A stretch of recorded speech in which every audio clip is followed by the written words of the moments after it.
Toxic thoughts are not simply bad ideas floating around in the mind. They are deeply embedded neural loops that form through repetition. When someone constantly thinks they are not good enough, not capable, or destined to fail, those thoughts aren't random. They are patterns forged through the firing and wiring of specific groups of neurons. The brain thrives on efficiency, so the more a particular thought is repeated, the easier it becomes for the brain to travel down that path again. This means negativity, if practiced regularly, becomes the brain's default setting. It doesn't care whether the thought is helpful or harmful. It simply strengthens what is used most often. This is how negativity becomes a mental habit. These toxic loops are powerful because they begin to operate automatically, often without conscious awareness. They pop up when you're tired, stressed, or facing uncertainty, taking over like a reflex. To overcome them, it's important to understand the mechanics of how they form and how they can be dismantled. The process of rewiring these negative loops begins with awareness. You cannot change what you do not notice. The first step is to catch the thought in action, to observe it without judgment as it arises. This shifts the brain's activity from its automatic regions to those responsible for conscious control and decision-making. Recognizing the thought gives you a chance to pause, disrupt the cycle, and insert something new. It's not about lying to yourself or denying difficulty. It's about choosing a narrative that empowers rather than weakens you. Every moment you become aware of a negative loop and resist the urge to feed it, you weaken that neural pathway. This creates space for alternative ways of thinking. Over time, these alternatives become easier to access and more natural. It's not magic, it's repetition, patience, and the brain's built-in ability to change itself. When a person starts breaking negative patterns, the brain doesn't immediately replace them with positive ones. It creates a moment of discomfort, a gap where the old thought used to dominate. This is where most people give up. They mistake that discomfort for failure, but in truth, it's the brain being reshaped. That gap is a signal of growth. The key is to remain present during those moments and to deliberately insert a more empowering or constructive thought. Even something simple like, "This is hard, but I'm learning," can be powerful. These replacements don't have to be grand affirmations.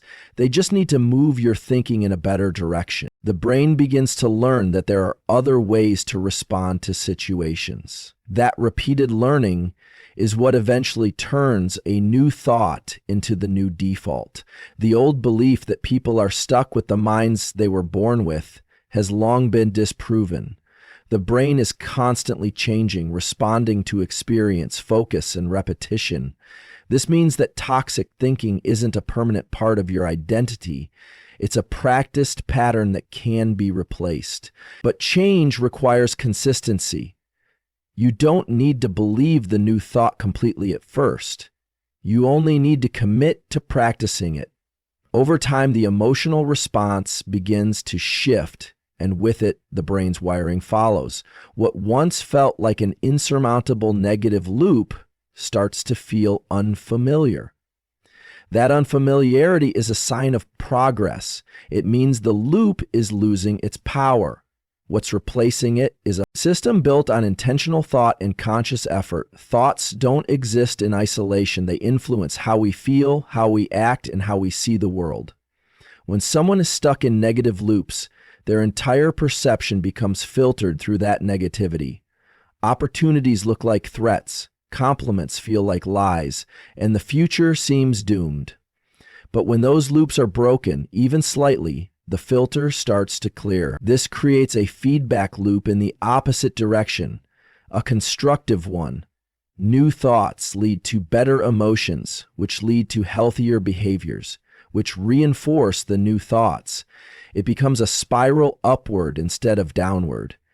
This isn't about pretending everything is great. It's about giving yourself a mental environment where growth is even possible. Toxic thoughts smother that potential.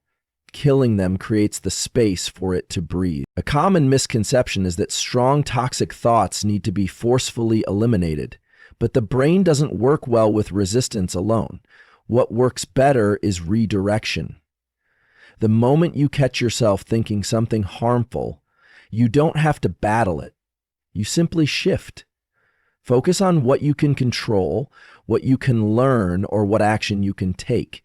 This reroutes the brain's energy. Each time you do that, the old circuit weakens and the new one strengthens. Think of it like a path in the woods. If you stop walking one trail and start forging a new one, the old trail becomes overgrown, while the new one becomes clearer. That's what happens inside your brain. It's not about brute force. It's about deliberate choice again and again. Another key to breaking toxic loops is understanding the brain's bias toward negativity. It evolved to detect danger and avoid threats, which made sense in a survival context, but in today's world, this bias can become a burden. It causes the mind to dwell on failure, anticipate worst-case scenarios, and exaggerate flaws. By knowing that this negativity is a built-in bias, not a truth, you gain distance from it. You can observe it as a glitch in the system rather than a message to trust. That awareness alone reduces its power. It becomes something happening in the mind, not something that defines you. With that separation, it becomes easier to choose something else. That choice is where transformation begins. Consistency beats intensity when it comes to neural change.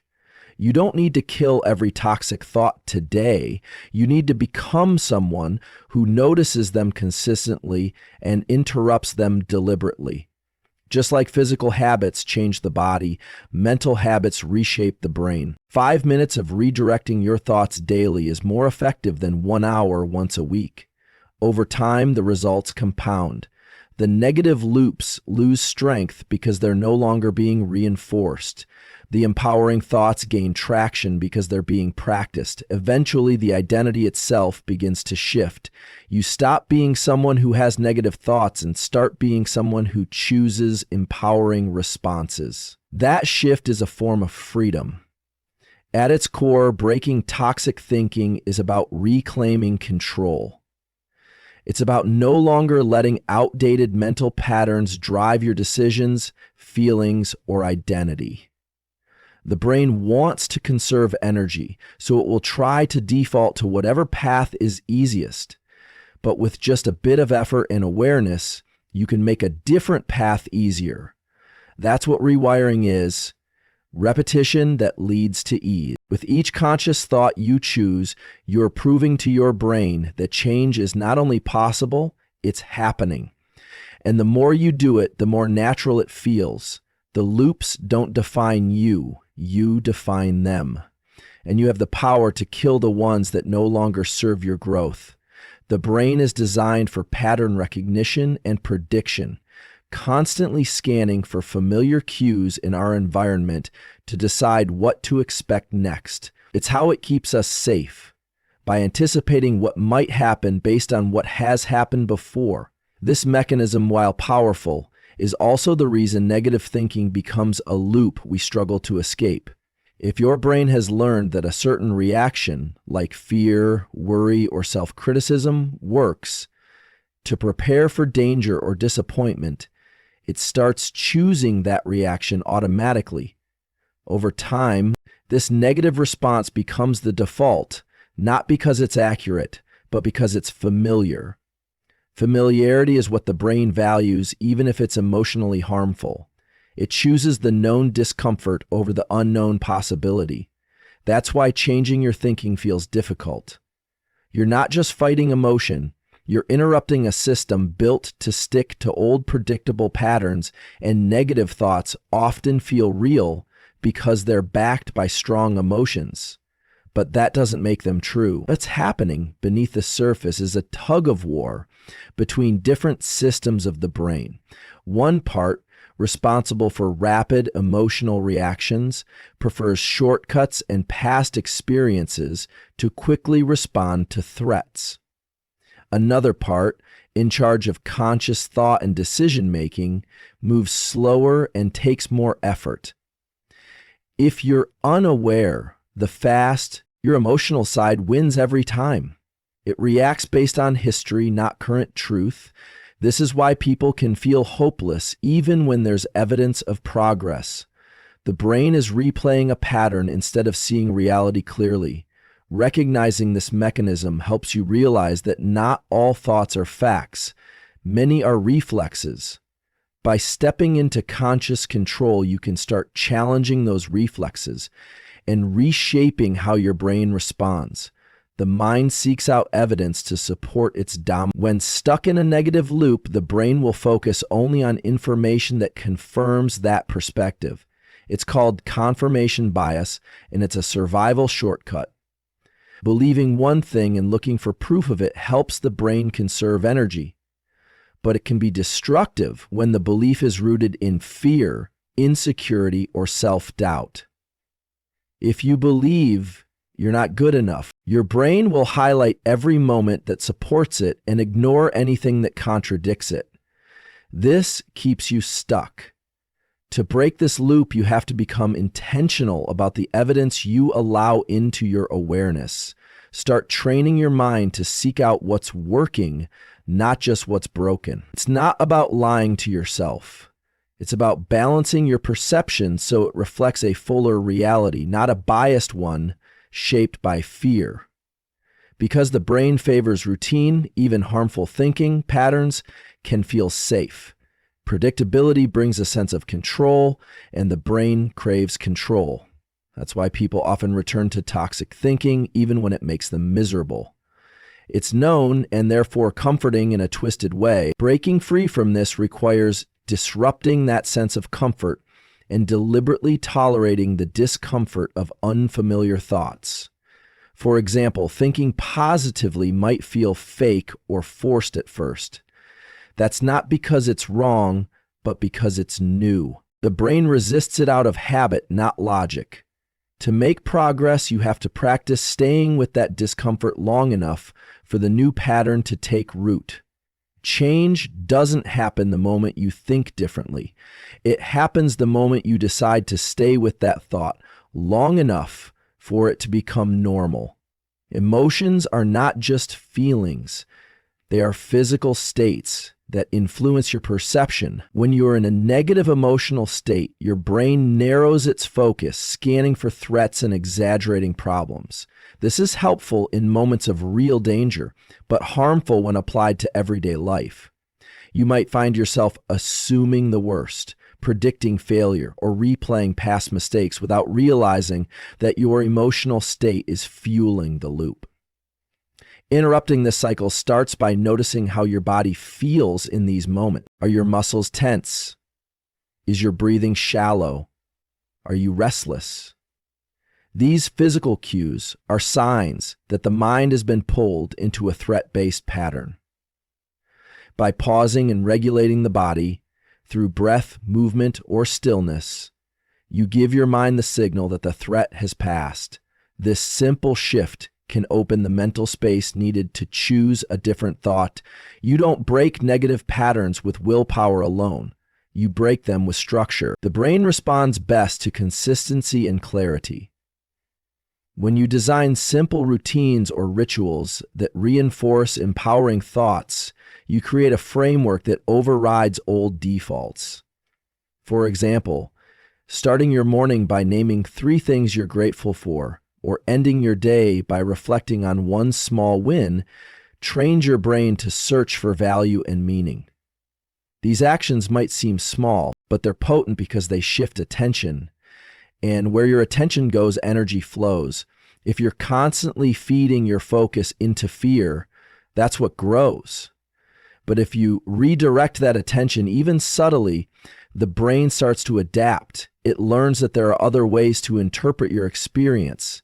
Over time, these new interpretations become familiar, and eventually they become your new pattern. Language is one of the most powerful tools for changing mental patterns. The words you use shape the way your brain organizes your experience. If you constantly say, "I'm stuck," your brain takes that as a directive. It stops looking for solutions. But if you say, "I'm learning," or "I'm navigating this," it stays flexible and open. This isn't about false positivity. It's about precision in how you speak to yourself. Your internal dialogue is instruction for your nervous system. Every time you shift your language to reflect agency instead of helplessness, the brain registers it as a cue to respond differently. This small change can redirect your mental energy and help you stay out of the automatic loops. Over time, your language changes your emotional tone, your decisions, and even your sense of self. The people and environments you engage with also play a massive role in reinforcing mental patterns. If you surround yourself with negativity, whether in conversation, media, or atmosphere, your brain will mirror that. It's wired to attune to social cues and adopt the tone of the environment. That's why changing your mental state sometimes means changing your external world. This doesn't always mean cutting people off. It can simply mean limiting exposure to influences that reinforce toxic loops. Likewise, intentionally spending time in environments that promote growth, reflection, and calm can reorient your mental state. The brain reflects what it repeatedly sees. By surrounding it with clarity, compassion, and purpose, you create conditions that make it easier to break free from mental traps. Awareness is the first tool, but repetition is the key to lasting change. You can't just have one insight and expect transformation. You need to train your brain the same way you would train your body. Practice, rest, consistency, and progression. Set reminders, track your thought patterns, and celebrate progress, no matter how small. With enough repetition, the brain begins to favor the new over the old. The negative loop fades, not because it's deleted, but because it's ignored. It becomes quiet, background noise, rather than a dominant voice. That's how new patterns win, not by fighting the old, but by feeding the new. The brain changes with what you give it most often. So give it direction, structure, and energy aimed toward who you want to become. In the end, escaping negative thought loops isn't about becoming perfect or happy all the time. It's about becoming free. Free to think without the weight of old patterns. Free to respond to life as it is, not as your brain has been conditioned to fear it might be. This freedom comes from consistency, from small choices made over and over, even when they feel unnatural. It's a process, not an instant fix. But with each choice, your brain begins to reflect the person you're becoming, not the pain you've been through. You're not stuck because of what happened. You're stuck because of what your brain learned to expect. When you teach it something new, you build a mind that moves with you, not against you. When negative thoughts take over, the first instinct is often to fight them with more thoughts, to argue, reason, or think your way out. But the truth is, once the mind has been hijacked by a toxic loop, it's not logic that can save you. It's your body. The mind and body are deeply connected, and emotional states are always mirrored physically. Stressful thinking leads to shallow breathing, tight muscles, and increased heart rate. When the body enters this heightened state, the brain interprets it as confirmation that there's danger, creating a feedback loop. The more your body reacts, the more your mind believes the thought is real. Trying to break the cycle with thought alone is like trying to stop a train by pulling a single lever. It doesn't work if momentum is already high. You need to slow the train down, and the body holds the brakes. One of the fastest and most reliable ways to change your internal state is through the breath. Breathing happens automatically, but it's also under voluntary control. which means it's a bridge between the conscious and unconscious mind. When you're trapped in negative thought loops, your breathing often becomes quick and irregular without you even realizing it. That shift in breath signals the brain to remain alert and defensive. But when you slow your breathing intentionally, especially through long exhales or techniques like the physiological sigh, you send a new signal. It's safe to calm down. This begins to deactivate the body's stress response and allows higher reasoning to come back online. It doesn't instantly remove the thought, but it lowers the intensity so you can make more empowered choices. Breath is not a cure-all, but it's the first door out. Unless your body begins to calm, space opens up for mental clarity. That space is critical because it allows you to interrupt the automatic loop that previously consumed you. You start noticing the thought as something happening in your mind, not something that defines you. This shift in perspective breaks the spell of identification. Instead of "I'm worthless," it becomes "I'm having a thought that I'm worthless." That small change is monumental. It puts you back in control, but you don't get there by pushing harder mentally. You get there by creating a safe physiological space where the brain can shift from survival to awareness. The body must first believe it's safe before the mind can start thinking clearly again. So every effort to regulate the body is an investment in your mental freedom. Movement is another powerful way to regulate emotional states and disrupt toxic thinking. When you're stuck in your head, getting into your body is one of the fastest ways to reset. Simple actions like walking, stretching, or even shaking out tension can interrupt the physical tension that fuels negative loops. Movement sends signals to the brain that you're not frozen or trapped, which counteracts the mental state of helplessness. You don't need to run a marathon. Just change your posture, stand up, breathe deeply, and move intentionally. This physical engagement acts like a reset button, especially if done in an environment that feels open or natural. The more you associate movement with clarity and control, the easier it becomes to shift out of spirals when they arise.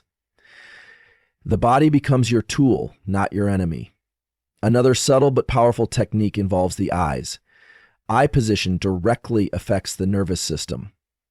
When you're stressed or in deep rumination, your eyes tend to fixate or narrow, reflecting a state of vigilance or internal focus.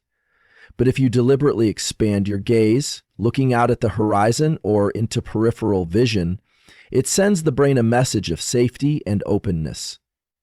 This is called panoramic vision, and it naturally reduces the stress response. Just by changing where and how you look, you can change how you feel. The body responds almost immediately, relaxing tension and inviting a broader perspective. This physical adjustment can lead to a mental one, making it easier to think clearly and distance yourself from harmful narratives. It's a gentle but effective tool to reset both mind and body, sleep and rest. Also play a major role in your ability to manage negative thought loops. When you're sleep deprived, the body is already in a state of imbalance. The emotional centers of the brain become more reactive, while the areas responsible for regulation and perspective become less active. This sets the stage for intrusive, toxic thoughts to take over more easily. You become more sensitive, less rational, and more prone to catastrophizing. That's why it's often harder to deal with emotional challenges when you're exhausted. Rest is not just physical recovery, it's cognitive restoration. Without it, your brain can't do the work of reflection and growth. So if you're constantly overwhelmed by negativity, it's important to first check the basics. Are you rested, nourished, and physically stable? Without a solid foundation, the best mental strategies won't stick. Nutrition also impacts emotional stability and thought patterns more than most people realize. The gut and brain are closely connected, with the gut often referred to as the second brain. When your nutrition is poor, especially when blood sugar crashes or inflammation is present, your emotional resilience drops. This leaves you vulnerable to mood swings, irritability, and persistent negative thinking. Stabilizing your physical system through balanced meals, hydration, and limiting stimulants helps create the internal balance necessary for clearer thinking. You're not just feeding your body, you're fueling the chemical environment of your brain. A body in distress produces a mind in distress. Making small shifts toward physical health often yields surprising mental clarity and emotional strength. The connection between body and mind is not just reactive, it's strategic. You can use your physical state to prepare for mental challenges before they even arise. For example, starting your day with a few minutes of breathwork, stretching, or grounding movement sets a tone of calm focus. It tells your nervous system that you're in control, which makes you more resilient when stressors come. Instead of being thrown into a spiral when something negative happens, you're more likely to respond with awareness. These small rituals build physiological strength, which translates into emotional strength.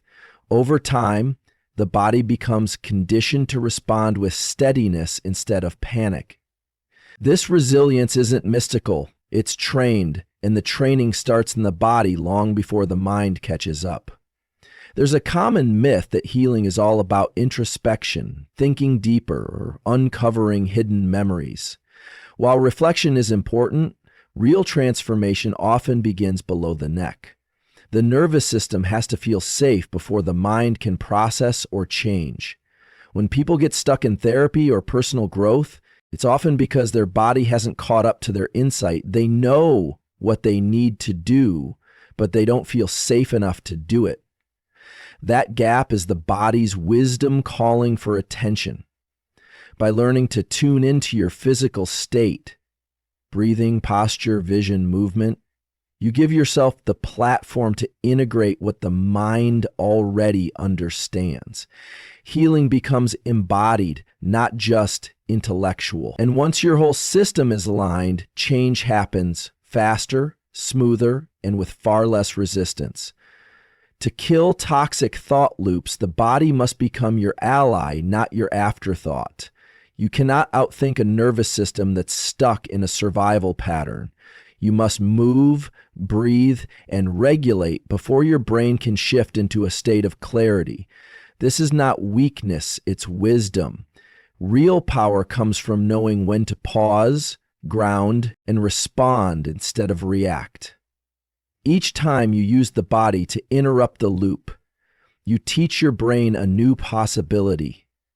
You're no longer at the mercy of old emotional patterns. You're building new ones. These practices, done daily, become the quiet foundation for a more peaceful mind. And over time, the negative loops lose their grip, not because they were defeated in battle, but because you simply stopped feeding them with your body's energy. The power of attention is often underestimated, yet it determines the direction of our entire mental life. Wherever attention goes, energy flows. What we focus on becomes our reality. When someone is trapped in negative thought patterns, it's usually because their attention has been hijacked by fear, regret, comparison, or anxiety. These thoughts don't just arise randomly. They're sustained because attention is being repeatedly directed toward them. The mind starts scanning for more information to support those narratives, feeding the loop. Interrupting this process requires one essential act: reclaiming your attention. It's not about ignoring negative thoughts, but consciously deciding what gets your focus. You cannot control the first thought that arrives, but you can control whether you build on it. Learning to redirect your attention is the first step in reclaiming mental freedom. In the brain, attention acts like a spotlight. It highlights certain inputs and dims others, but it has limited bandwidth. So what you choose to shine that spotlight on shapes your mental experience. If you're constantly focusing on what's lacking, wrong, or broken, your mind builds a world based on that narrative. It's not necessarily reality, it's a reflection of selective focus. This is why practicing intentional focus is so important. When you direct attention towards something constructive, even if it's small, your brain begins to wire itself around that pattern. It doesn't mean pretending everything is perfect. It means noticing what is within your control and choosing to engage with it. Over time, the spotlight becomes easier to move, and the grip of automatic negative thinking weakens. Distraction is often seen as a bad thing, but when used with intention, it can be a powerful tool to interrupt mental spirals. When caught in a loop, choosing to focus on something external, a task, a sound, a sensation, can break the cycle. This is not avoidance, it's a redirection. The brain needs a moment to reset before it can re-engage rationally. By consciously shifting your focus away from internal noise and onto something real and present, you reset your system. It can be something as simple as organizing your desk, listening to a song, or stepping outside and naming 5 things you see. These small sensory shifts anchor attention back into the present. Once grounded, you can return to your thoughts with more clarity rather than being swept away by them. Visor visualization is another powerful way to the brain doesn't fully distinguish between real and vividly imagined experiences. What you mentally rehearse, it starts to believe. So if your inner world is constantly filled with failure, fear, or self-doubt, your brain will treat those imagined scenarios as preparation. But this power can be used in reverse. You can train your attention to focus on outcomes you desire, situations where you feel calm and confident, or even scenes that generate peace. When practiced regularly, visualization becomes a mental workout for attention. It strengthens the muscle that lets you direct focus with intention. Over time, your brain becomes better at holding attention where it's useful and letting go of what doesn't serve you. This is how imagination becomes a tool for healing, not worry. Mindfulness practices sharpen attention by teaching the brain how to observe thoughts without being pulled into them. When you sit and notice your thoughts without judgment, you begin to see them as temporary events, not truths. This simple act creates space between stimulus and response. In that space lies your power to choose. The more you practice, the better your mind becomes at noticing when it's slipping into an old loop. That awareness becomes your internal alarm system, letting you intervene early instead of spiraling unconsciously. You don't need hours of meditation to develop this skill. Even 1 minute of mindful awareness, checking in with your breath, noticing sensations, or labeling your thoughts can reset your focus. With time, you become less reactive, more stable, and more in control of your attention. And other critical part of reclaiming attention is limiting exposure to triggers that constantly steal it. The modern world is full of noise, notifications, comparisons, bad news, and overstimulation. All of this fragments attention and exhausts the mind. When your attention is scattered, you're more vulnerable to falling into negative loops. That's why digital boundaries are essential. Unfollow sources that trigger insecurity. Limit your intake of chaotic media. Design your environment so it supports presence, not distraction. Attention is your most valuable resource. If you let the world decide where it goes, your mental state will always be reactive. But if you create space for silence, depth, and intention, your mind begins to stabilize. You regain the ability to choose your inner narrative rather than having it dictated to you. Journaling is a powerful tool for directing attention inward with structure. When thoughts are left in the mind, they swirl without resolution. But when written down, they are seen, organized, and processed. Writing forces the brain to slow down and become intentional. You begin to notice patterns, challenge distortions, and express emotions that were previously bottled up. This externalization of internal dialogue helps you step back from the chaos. You can then choose what deserves further reflection and what can be released. Over time, journaling trains the mind to observe rather than react, to analyze rather than spiral. It builds a habit of clarity, which empowers your ability to focus. Attention becomes more refined, directed toward understanding and growth rather than fear and confusion. Attention is not just a mental process, it's emotional energy. Where your attention goes emotionally becomes a feedback loop. If you constantly attend to what makes you feel powerless, your emotional state begins to reflect that, reinforcing the very thoughts you're trying to escape. But when you attend to even small moments of agency, what you can do, how you can respond, you reclaim emotional energy. This changes the tone of your thoughts and builds a sense of momentum. You're not denying the negative, you're choosing not to energize it. You're learning that your emotional bandwidth is limited and you must invest it wisely. The more you practice this, the more resilient your attention becomes. Emotional energy follows mental focus, and with each redirection, you train yourself towards stability. In moments of overwhelm, focus can be narrowed deliberately to a single task or sensation. This is called attentional anchoring. When the mind feels chaotic, choosing one focal point, a breath, a word, a movement, creates a stabilizing force. It's like grabbing a rope in a storm.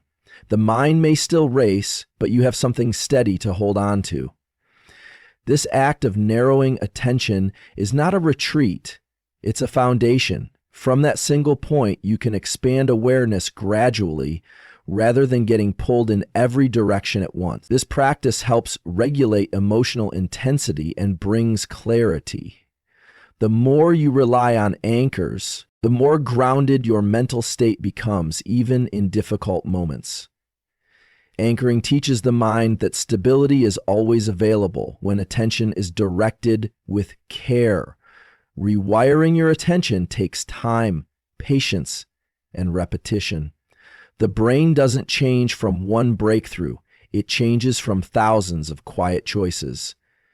Every time you redirect your focus from panic to presence, from criticism to possibility, from fear to breath, you're strengthening a new path. The old patterns don't disappear instantly, but they fade with neglect.